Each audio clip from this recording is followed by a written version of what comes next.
My name is Geraldine and welcome to your 5 minutes of self-care. So today I'd like to offer you the concept of letting go. Within the philosophy of yoga, it's called Aparigraha, non-possessiveness, or non-gripping. And how we teach it normally in the yoga classes is very simple. For instance, you're standing with both feet on the ground and sometimes we tense the toes and want to grip to the mat.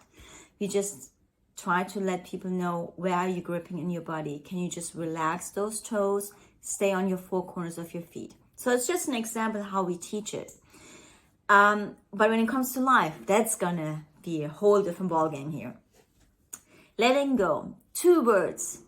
So many people say to you, let go, and you're just like, I'm trying to, don't know how it works. I give you an example. You stay in a situation, in a relationship, in a job, in a circumstance for so many years, and it is so hard for you to just get out of the situation, to have the courage to take a leap of faith and let go and walk out. Because you know why? Because we human beings like to be in our comfort zone. Absolutely, and it's normal. Because there's even a saying, better the devil that we know. So we like to stay in a comfort zone. Now, comfort zone does not help us to grow, to evolve to the person that we truly are, and to actually be able to gain that abundance that we all deserve. Why am I saying this? It's because how many people do I see who get stuck into a marriage and stay there? Because they just feel like, oh, I don't have the money, I cannot just walk out, oh, the kids, this. Not knowing that situation is going to make things way worse for everyone who is around this relationship.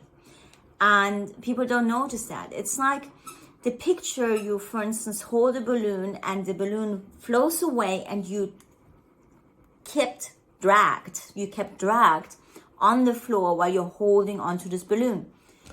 And your hands are starting to hurt and bloody, and you're getting dragged. So why not just let go?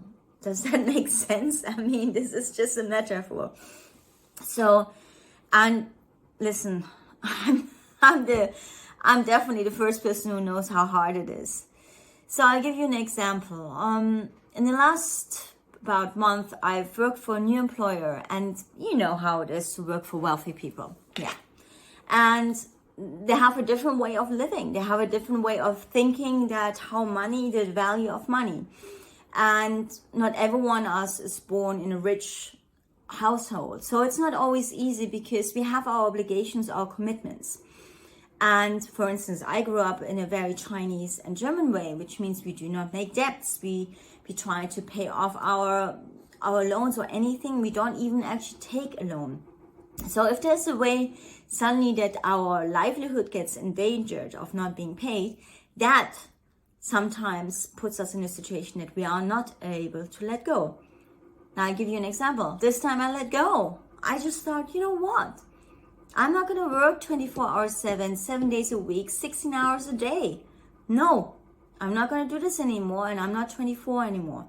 So I realized, okay, Geraldine, you need to walk the talk. Self-care. So you need to let go. So what did I do? I took my bestie, and she said to me, listen, Geraldine, let's have a break. And especially when you live around this area, this whole bling bling, everyone thinks that you live a jet setter life. No, we don't. We live a normal life with mortgages, with the way of cooking at home, just normal life. And we went to Saint-Tropez. We managed to find an Airbnb, which was not too expensive. And we actually just normally we wanted to have fun and party, but then we both got sick with such a bad cold and cough that we started just resting for 48 hours. We cooked chicken soup, and we knew both, my friend and I, and we both are very spiritual, we knew that we were purging. We just let go. We had to let go of all the tension that we were holding on to for the past months. The race of trying to survive, and just let go. And it's important to have these days. You know, sometimes you go on a holiday and suddenly you get sick. And you're just like, why am I getting sick on my holiday? But it is important to let that go. You purge, you let go of the negative energy, pretty much anything that you sucked in around people that were not in the best intention at heart. Most likely even people who could be really lying and not even knowing that they're lying and not even having this awareness. Whatever it is, letting go. Because otherwise it stays in your body. And when it stays in your body, what happens? All of this eases. From cancer, heart problems, Alzheimer, Parkinson. So letting go. For the sake for your own self-care, health, emotional and mental well-being. Namaste, Namaha.